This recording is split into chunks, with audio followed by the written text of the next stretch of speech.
Hello students, welcome to my YouTube channel Maths Developer. This is me Pooja Chaudhary, your maths teacher. Now we will start class 10 chapter 1 real numbers, introduction of exercise 1.3 and theorem 1.4. That is under root 2 is irrational. आपको ये proof करना है इस theorem में कि under root 2 जो है वो आपका इरेशनल नंबर है. हमें ये पता है कि रूट वाली जितनी भी वैल्यूज होती हैं वो सारी आपकी इरेशनल नंबर होती हैं. देन ऑल्सो यहाँ पे आपको प्रूफ करना है, तो let's prove it.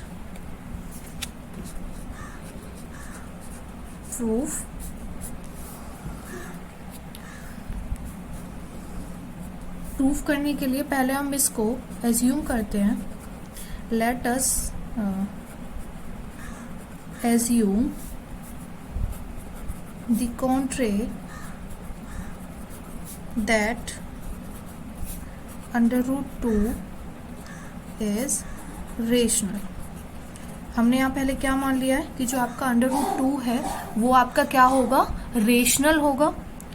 And then under root 2 is equals to a upon b, यानी कि आपके रेशनल नंबर्स कौन सी फॉर्म में लिखे जाते हैं, a अपॉन b या p अपॉन q की फॉर्म में.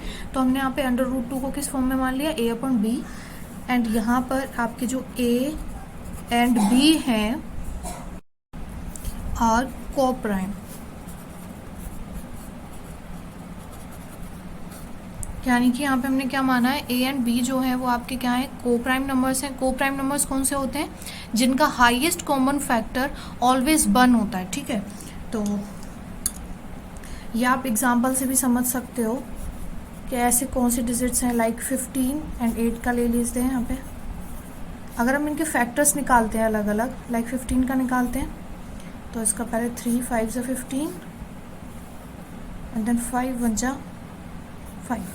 8 के फैक्टर्स निकालें तो 2 4 जा 8 एंड 2 2 जा 4 एंड 2 1 जा 2. ओके, तो आपके 15 के फैक्टर्स आ रहे हैं यहाँ पे 3 इंटू 5 एंड 8 के फैक्टर्स हैं आपके 2 इंटू 2 इंटू 2. यानी कि यहाँ पे आपका कोई भी कॉमन फैक्टर नहीं है.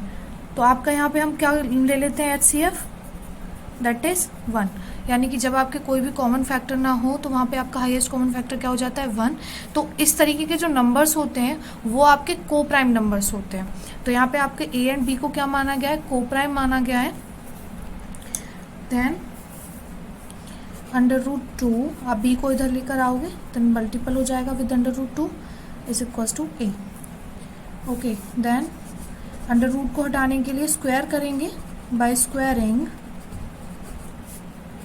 on both sides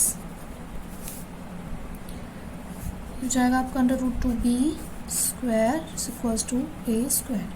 ओके, यहाँ बचेगा आपका 2b स्क्वायर, आपका अंडर रूट 2 हट गया स्क्वायर से, is equals to a square.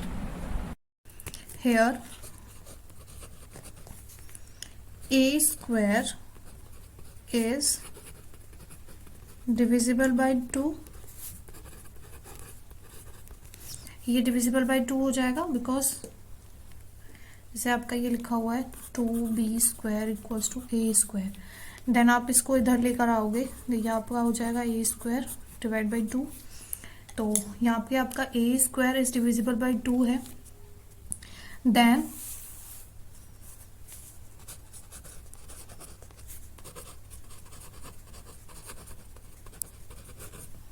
According to the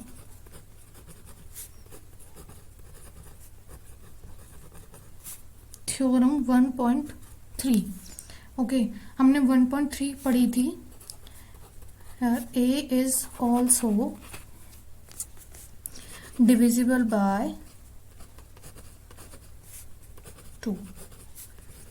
यानी कि अगर आपका a स्क्वायर डिविजिबल बाय 2 है देन आपका a भी क्या होगा, डिविजिबल बाय 2 होगा.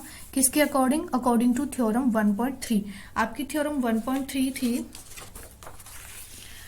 ये थी आपकी थ्योरम 1.3, जहाँ पे आपसे बोला गया था कि अगर p आपका a स्क्वायर को डिवाइड कर रहा है देन p आपका a को भी डिवाइड करेगा. इसी तरीके से अगर आपका a स्क्वायर डिविजिबल है बाय 2 देन आपका a किसके साथ भी डिविजिबल हो जाएगा, 2.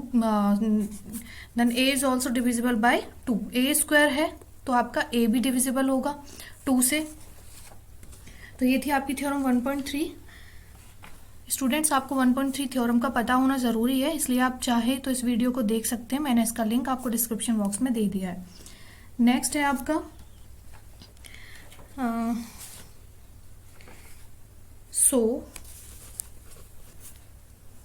अब हम यहाँ पे क्या करेंगे, ए को लेट कर लेंगे 2c, a is equals to 2c।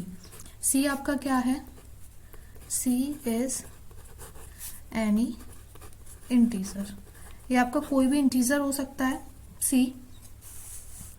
Then now putting the value of a in equation, आपकी कौन सी इक्वेशन थी, 2b square is equals to a square. ये वाली इक्वेशन जो थी हमने इसमें अब वैल्यूज पुट करेंगे, तो यहाँ पे a की वैल्यू रखेंगे दैट इज 2c। तो ये आपकी हो जाएगी 2b square is equals to a की वैल्यू है 2c, इसका भी whole square, then 2b square, ये आपका 2 का स्क्वायर क्या हो जाएगा 4 square, sorry 4, then 4c square. तो आपका ये 2 से कट जाएगा 2 times, then b square is equals to 2c square.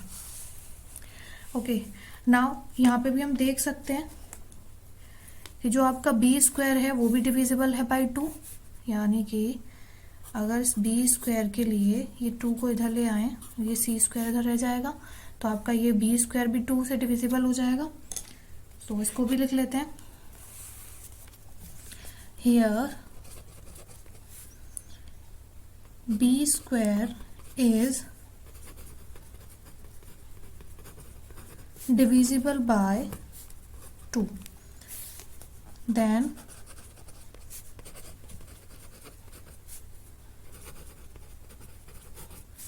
according to the theorem 1.3, b is also divisible by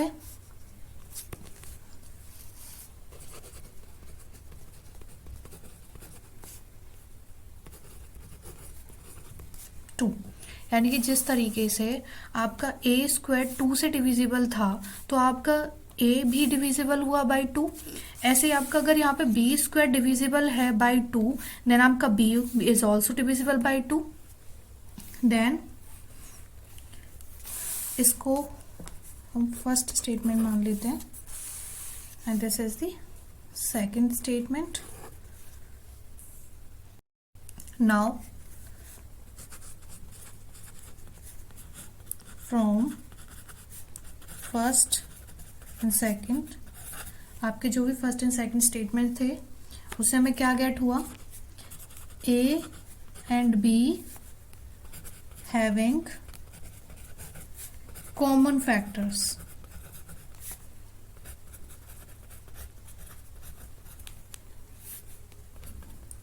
that is 2। यानी कि a एंड b के आपके कॉमन फैक्टर्स आए 2, क्योंकि आप जब देख रहे थे a स्क्वायर और a दोनों ही डिविजिबल थे by 2 and b square and b दोनों ही डिविजिबल थे 2, देन इनका कॉमन फैक्टर क्या होगा 2। सो दिस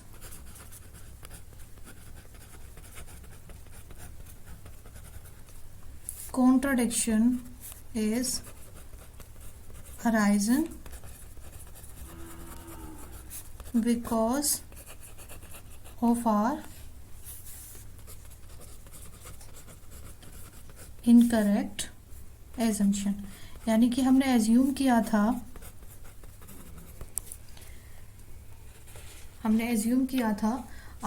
कि आपका जो √2 है वो आपका क्या है, रेशनल नंबर है।